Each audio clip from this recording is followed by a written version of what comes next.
ईश्वर अंश जीव अविनाशी, चेतन अमल सहज सुख राशि।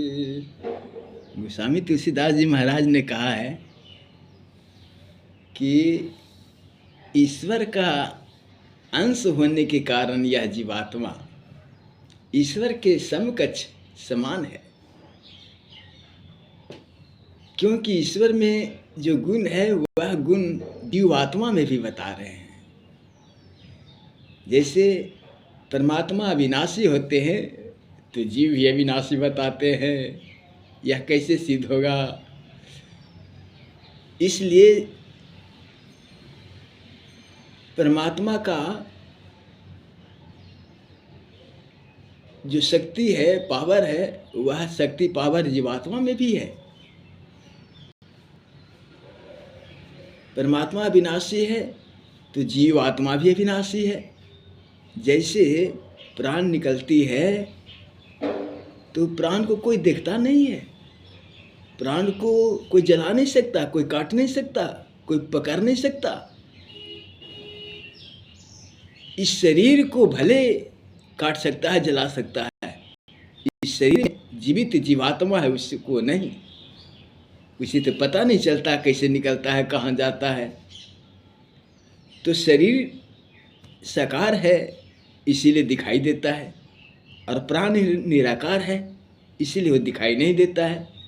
और निराकार होने के कारण न वो उसे काट सकते हैं न जला सकते हैं।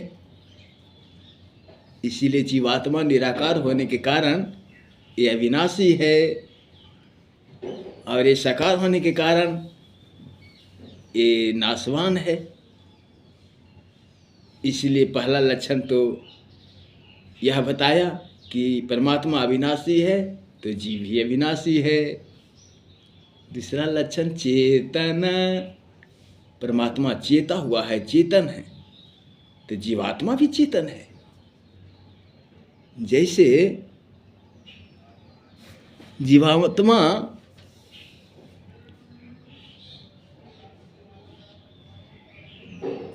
कोई गोस्वामी तुलसीदास जी महाराज रचना कर दिया रामचरितमानस का, वाल्मीकि महाराज भी रचना किया रामायण का, तो बड़े बड़े वैज्ञानिक लोग यंत्र का निर्माण कर दिया, एरोप्लेन बना दिया, ट्रेन बना दिया, ऐसे ऐसे पता नहीं कितने बड़े बड़े मशीन यंत्र बना दिया। तो सब मानव क्यों नहीं बना देता?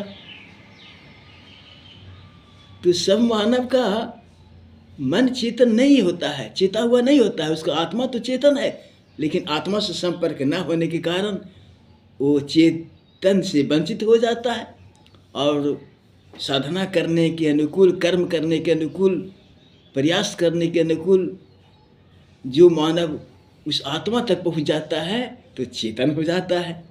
तो जो आत्मा के करीब पहुंच गया वो चेतन हो गया, वही परमात्मा तक पहुंचने का क्षमता रखता है। तो इसलिए चेतन भी जीवात्मा है। अमल, अमल का मतलब पवित्र होता है। तो मानव सारे तो पवित्र नहीं होते हैं, लेकिन इसका आत्मा तो पवित्र होता है। जैसे कोई ऋषि, महर्षि, योगी, तपस्वी, बैरागी, परमात्मा के परम भक्त कितना पवित्र होते हैं। अगर उनका तन मन पवित्र नहीं हो तो परमात्मा कैसे दर्शन दे सकते हैं, परमात्मा कैसे स्वीकार कर सकते हैं? तो भक्तों को स्वीकार करते हैं, त्यागी तपस्वी को स्वीकार करते हैं परमात्मा, तो उनको आत्मा पवित्र होता है। वो हर समान मानव की तरह नहीं होता है। इसलिए अमल, अमल का मतलब जिसमें मल, विकार, पाप न हो। तो वैसे सन्यासी, तपस्वी, भक्त का आत्मा होता है, जीवात्मा। असहज सुख राशि, अर्थात जीवात्मा सुख का ही राशि है, भंडार है। जैसे परमात्मा आनंद का भंडार है, वैसे जीवात्मा भी आनंद का भंडार है। क्योंकि हर जीवात्मा सुख खोजता है, आनंद खोजता है। आनंद से वंचित रहना कोई नहीं चाहता, लेकिन आनंद प्राप्त करने का उससे साधन नहीं बन पाता है। कर्म नहीं हो पाता है, इससे वह आनंद से वंचित रह जाता है। लेकिन प्रयास तो निरंतर रहता है कि मैं भी आनंद मग्न रहूं, लेकिन वैसे उक्ति जुक्ति नहीं लगता है, क्योंकि वैसा उसे कर्म नहीं है, साधना नहीं है, तपस्या नहीं है, सत्य नहीं है, सत्संग नहीं है। इसीलिए जीवात्मा जिसका परमात्मा के करीब मन पहुँच गया है, आत्मा पहुँच गया है, आत्मा से संपर्क जिसे हो गया है, वैसे भक्त, निर्मल भक्त जो होते हैं वह परमात्मा के समकक्ष में होते हैं।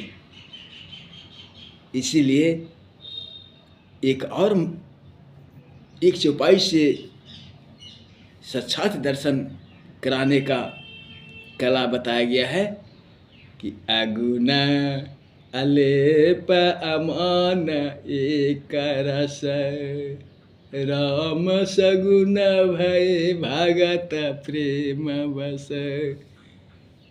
अगुण का मतलब होता है तीनों गुणों से मन अलग होना। वैसे तो गुण 28 प्रकार के होते हैं, सूक्ष्म से सूक्ष्म, बारीक से बारीक, 3 गुण के अंतर्गत ही 28 गुण आ जाते हैं। तो 3 गुणों से परे होना अर्थात 28 गुणों से मन परे जब हो जाएगा तो अगुण हो जाएगा।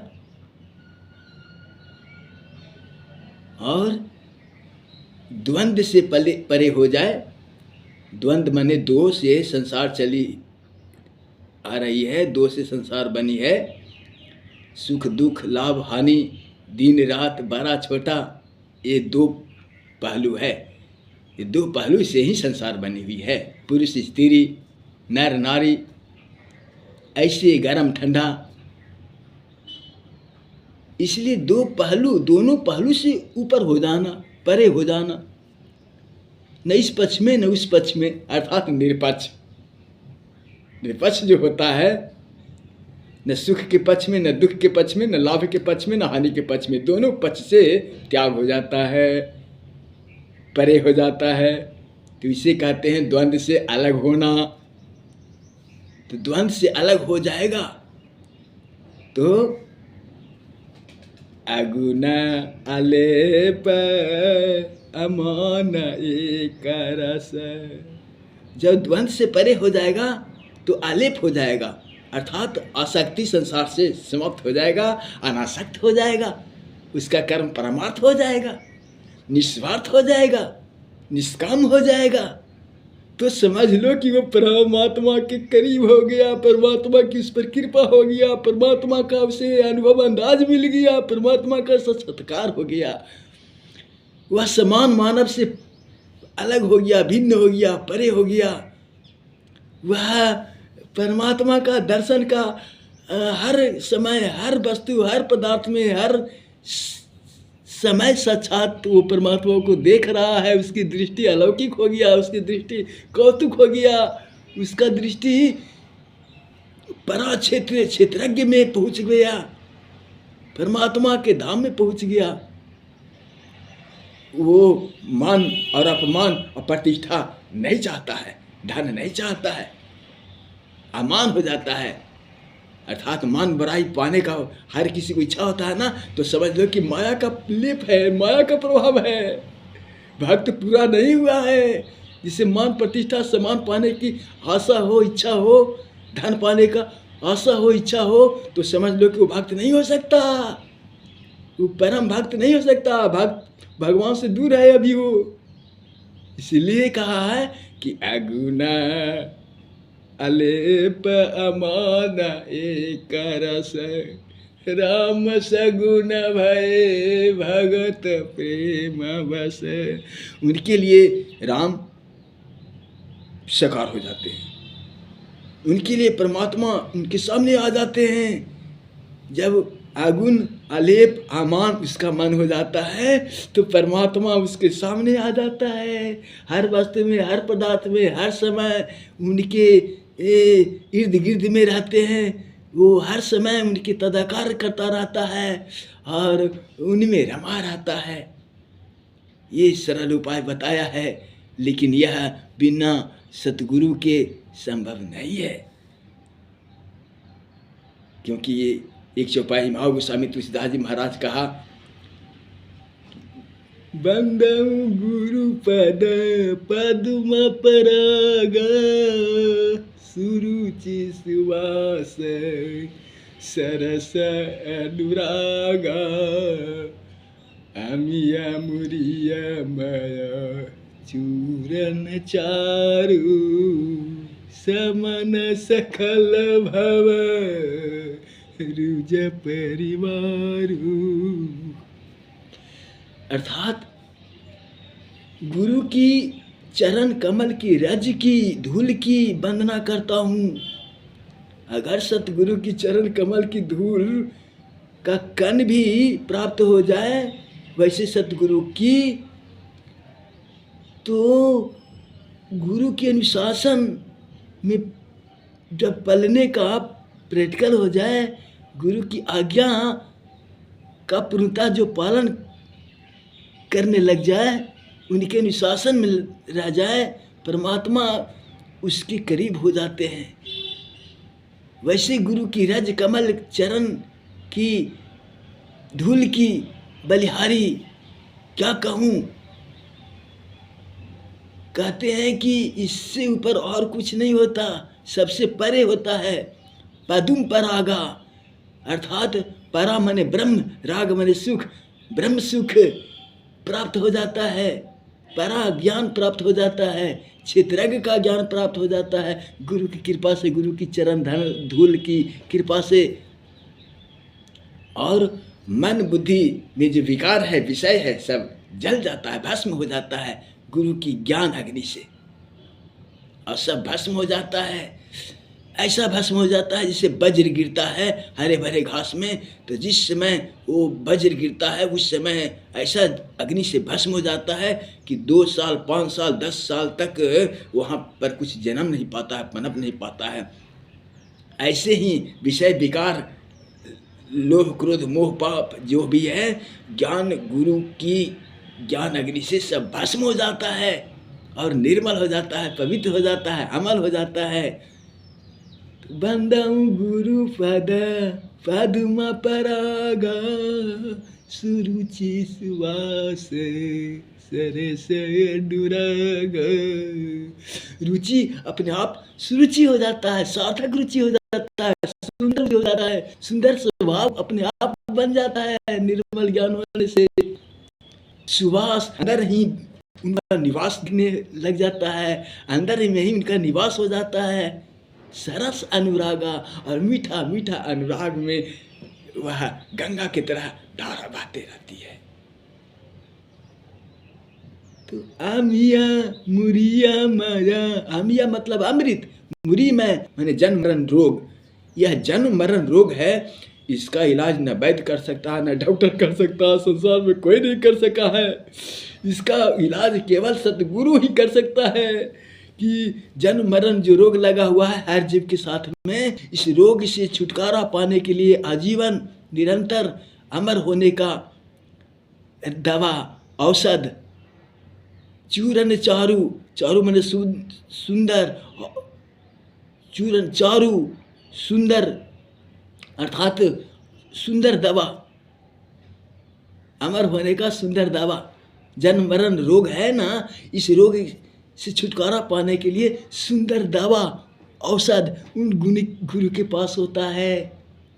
आमिया मुरिया माया चूरन चारु समान सकल भव रुज परिवारु।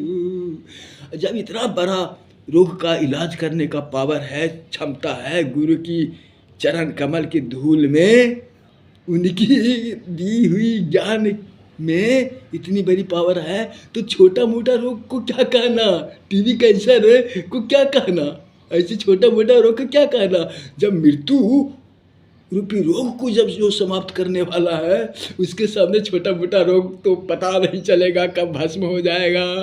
ये सब गुरु की पावर से, गुरु की ज्ञान से, गुरु की कृपा से होता है। इसलिए गुरु की कृपा कहा नहीं जा सकता, अवर्णनीय है, अकथनीय है। केवल सतगुरु, आत्मज्ञानी, तत्वज्ञानी, समदर्शी, तत्वदर्शी गुरु होना चाहिए। और परा ज्ञान वाले, अपरा ज्ञान वाले, दोनों ज्ञान को परिपक्व करके अपरा ज्ञान से संबंध हटाने वाले, परा ज्ञान क्षेत्रज्ञ में लाने वाले जो गुरु होते हैं, आत्मज्ञानी, तत्वज्ञानी, वही गुरु से मार्गदर्शन हो सकता है। अब मैं प्रवचन का विराम देते हुए मैं सार रूप से, संक्षेप रूप से समझाया परमात्मा का अनुभव होने का, परमात्मा का आनंद में आनंद होने का और अमर होने का सहज और सरल उपाय भक्तों को आवश्यक है। राम राम जी, राम।